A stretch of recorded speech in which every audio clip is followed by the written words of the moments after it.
एक ही अदालत का जज अपने साथी जज के खिलाफ कोई हुक्म जारी कर सकता है या नहीं, इस हवाले से इस्लामाबाद हाई कोर्ट की जस्टिस तारिक महमूद जहांगीरी के केस के तनाजुर में एक कानूनी बहस जारी है और उनके खिलाफ फैसले पर फैसला आ रहा है। जस्टिस तारिक महमूद जहांगीरी के खिलाफ सुप्रीम जुडिशल काउंसिल में रेफरेंस ज़ेर इल्तवा है, जबकि आज जामिया कराची ने उनकी कानून की डिग्री ही मनसूख कर दी है, क्योंकि गुज़िश्ता रोज़ सिंध हाई कोर्ट ने जामिया कराची के सिंडिकेट के फैसले के खिलाफ वकला की दरख्वास्तें अदम पैरवी पर खारिज कर दी थी और आज इस हवाले से तफसीली फैसला भी जारी कर दिया गया है।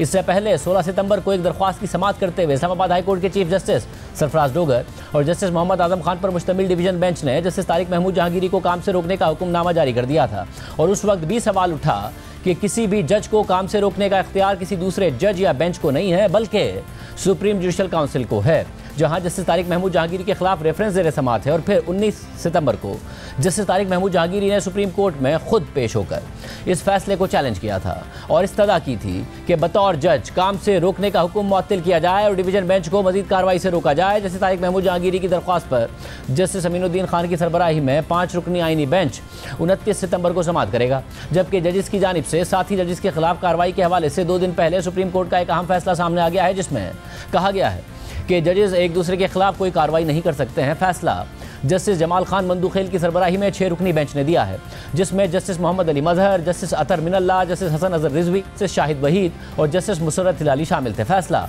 जस्टिस जमाल खान मंदूखेल ने लिखा है, जिसमें कहा गया है कि यह उसूल तयशुदा है कि सुप्रीम कोर्ट या हाई कोर्ट का कोई जज अपने ही दर्जे के किसी दूसरे जज को जवाबदेह नहीं ठहरा सकता। अगर आला अदालत का जज अपने किसी साथी जज के खिलाफ रिट जारी नहीं कर सकता, तो फिर कैसे मुमकिन है कि उसे यह इख्तियार दिया जाए कि वह आइन के आर्टिकल 204(2) के तहत किसी हाजिर सर्विस जज के खिलाफ हिदायत जारी करे या कार्रवाई शुरू करे और उसे तौहीन अदालत के इर्तिकाब पर सजा दे।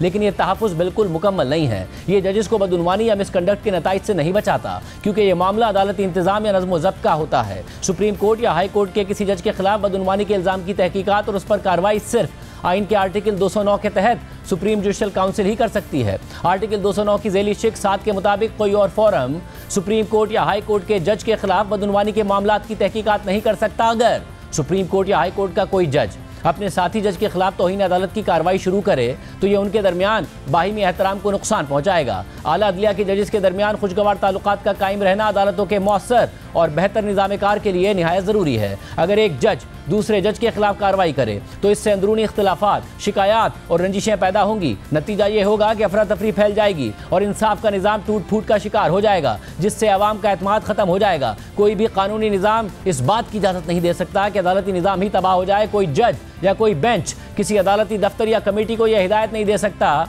कि कोई ख़ास मुकदमा उसके सामने मुकर्रर किया जाए अगर वो उसके दायरा इख्तियार में नहीं आता या रोस्टर के मुताबिक उस बेंच के सामने मुकर्रर नहीं है। इसी तरह कोई जज या बेंच किसी दूसरे बेंच के ज़ेरे समाअत मुकदमा वापस भी नहीं ले सकता अगर सुप्रीम कोर्ट या हाई कोर्ट का हर जज अपनी अदालत के राइज तरीक़ाकार और कवायद की पाबंदी किए बगैर अपनी मर्जी से मुकदमात मुंतखब करके उन पर फैसले करने लगे तो अदालत का नज़्म व ज़ब्त तबाह हो जाएगा। दूसरी तरफ सुप्रीम कोर्ट ने इस्लामाबाद हाई कोर्ट में जजिस के ट्रांसफ़र और सीनियरिटी केस का तफसीली फैसला जारी करते हुए ट्रांसफ़र को आइन और कानून के मुताबिक करार दे दिया है।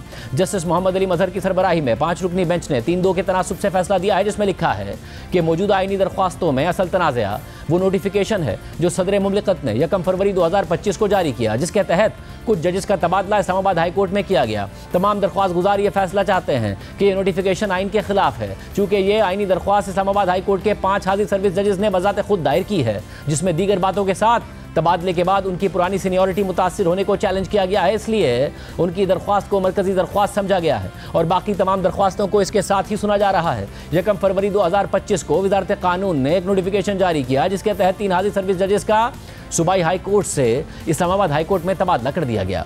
जिन जजेस का तबादला हुआ उनमें लाहौर हाई कोर्ट के जस्टिस सरदार मोहम्मद सरफराज डोगर, सिंध हाई कोर्ट के जस्टिस खादिम हुसैन सुमरो और बलूचिस्तान हाई कोर्ट के जस्टिस मोहम्मद आसिफ शामिल हैं। इन तबादलों के नतीजे में justice Sarfaraz Dogar Islamabad high court के सीनियर प्यूनिट जज बन गए। इस्लामाबाद हाई कोर्ट के 5 दरख्वास्त गुजार जजेस ने उन तबादलों को अपनी सीनियरिटी और हाई कोर्ट की अंदरूनी खुद मुख्तारी पर तजावुज़ करार देकर चैलेंज किया। कई बार एसोसिएशन जिनमें Lahore high court bar association, Lahore bar association, Karachi bar association शामिल हैं। उनके अलावा बाज़ वकला और दीगर मुकदमात के फरीक़ैन मसलन इमरान खान भी इस मामले में शामिल हो गए और तबादलों की आइनी हैसियत पर तशवीश का इजहार किया। फैसले में तमाम अवामिल का तफसीली जायजा लेने के बाद लिखा है कि आइन के आर्टिकल 200 के तहत जो शराइत और एहतियाती मराहिल मुकर्रर हैं उन पर हर्फ ब हर्फ और असल रूह के मुताबिक अमल किया गया है। एक बार फिर यह वाज़ेह करना ज़रूरी है कि सदर मुमलिकत के पास तबादले का इख्तियार बेकायदा या लामहदूद नहीं हैं, बल्कि ये 4 सतही तरीक़ाकार के तहत मुनज़्ज़म है। इसलिए हर पहलू से ये बात बगैर किसी शक व शुबे के साबित होती है कि इस तयशुदा तरीक़ाकार और निज़ाम में मुस्तरद करने या तरजीह और फ़ौक़ियत देने का हक़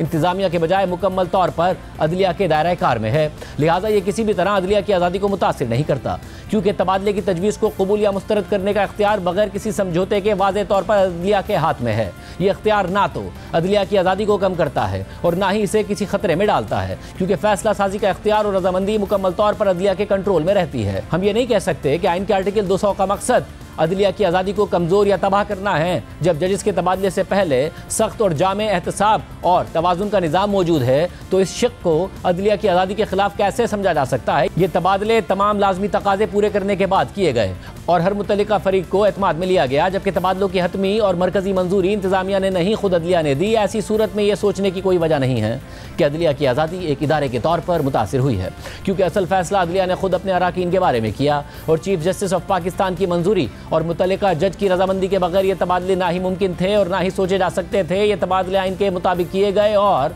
सूबाई नुमाइंदगी के उसूल की भी खिलाफ वर्जी नहीं हुई। लिहाजा हम ये करार देते हैं कि इस्लामाबाद हाई कोर्ट में होने वाले ये तबादले आइन के खिलाफ भी नहीं और कानून के तहत गैर कानूनी भी नहीं हैं। कुछ भी ऐसा बयान नहीं किया गया जिससे यह वाज़ेह हो कि इन जजेस के तबादलों से अवामी मफाद कैसे और क्यों मुतासिर हुआ है, जबकि आइन में इसकी सरीहन इजाज़त मौजूद है। क्या इन तबादलों की वजह से इस्लामाबाद हाई कोर्ट का काम रुक गया या जमूद का शिकार हो गया, या क्या ये तबादला किए गए जजेस अपनी ड्यूटी मुकर्ररा रोस्टर के मुताबिक अदा नहीं कर रहे, या अदालत बाकायदगी से काम नहीं कर रही।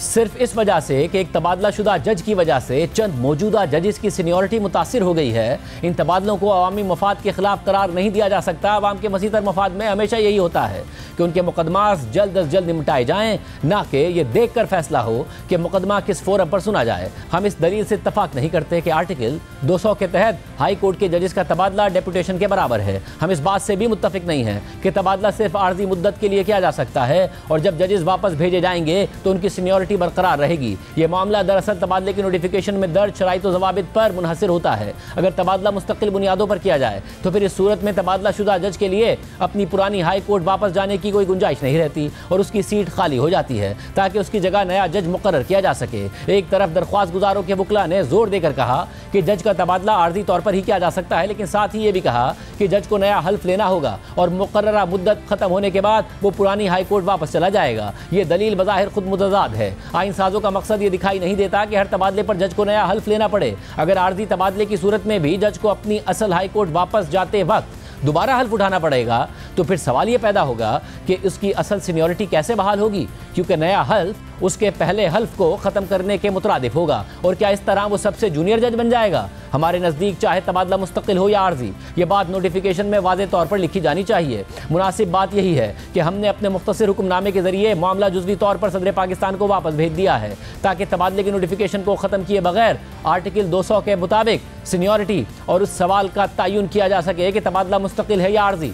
25 मार्च 2024 को इस्लामाबाद हाई कोर्ट के 6 जजेस के ख़त में लगाए गए इल्ज़ामात की जाँच और तस्दीक के लिए इब्तिदाई तौर पर एक इंक्वायरी कमीशन बनाया गया था, लेकिन साबिक चीफ जस्टिस तसद्दुक़ हुसैन जिलानी ने उसकी सरबराही से माजरत कर ली। इसके बाद इस अदालत ने खुद नोटिस केस में कार्रवाई शुरू की। एक लार्जर बेंच तश्कील दिया गया जिसमें justice Qazi Faez Isa, justice Syed Mansoor Ali Shah, justice Jamal Khan Mandokhail, justice Athar Minallah, justice Musarrat Hilali और जस्टिस नईम अख्तर अफगान शामिल थे। ये बेंच 3 अप्रैल 2024 और 7 मई 2024 को केस की समाअत कर चुका है, लेकिन यह मामला ताहाल किसी हतमी नतीजे या फैसले तक नहीं पहुंच सका। हालांकि इसे बहुत पहले निपटा दिया जाना चाहिए था। इसमें कोई शक नहीं कि तबादलों की मुबैना वजह यही 6 जजेस का ख़त है, लेकिन हकीकत यह है कि इस ख़त पर होने वाली कार्रवाई अभी तक ज़ेर समाअत है। हमारी राय में ये केस मुकर्रर होकर फैसला हो जाना चाहिए था, लेकिन बदकिस्मती से 7 मई 2024 के बाद इसे मुकर्रर ही नहीं किया गया और ये अभी तक ज़ेर इल्तवा है। इस पर मौजूदा कार्रवाई में फ़ैसला नहीं किया जा सकता। मज़ीद ये कि 26वीं आइनी तरमीम को चैलेंज करने वाली मुख्तलिफ आइनी दरख्वास्तें भी इस अदालत में ज़ेर समाअत हैं, इसलिए उनके बारे में भी मौजूदा कार्रवाई में कोई राय नहीं दी जा सकती। बतौर आइनी बेंच हम हर हाल में अपने दायरा इख्तियार में रहना चाहते हैं और कानूनी असरात और तकाज़ों पर फैसला देना चाहते हैं, बजाय इसके कि मुशावरत करने वालों पर लगाए गए इल्ज़ामात में पड़ें जो कि गैर ज़रूरी और बेबुनियाद है। इसलिए हम यह फैसला नहीं कर सकते कि मुतल्लिका चीफ जस्टिस इस्टेब्लिशमेंट की ख्वाहिशात के मुताबिक चल रहे थे या नहीं। ऐसे इल्ज़ामात तो हर तबादले पर आसानी से लगाए जा सकते हैं, क्योंकि इसका तरीक़ाकार और मुशावरत करने वाले हमेशा एक ही होंगे।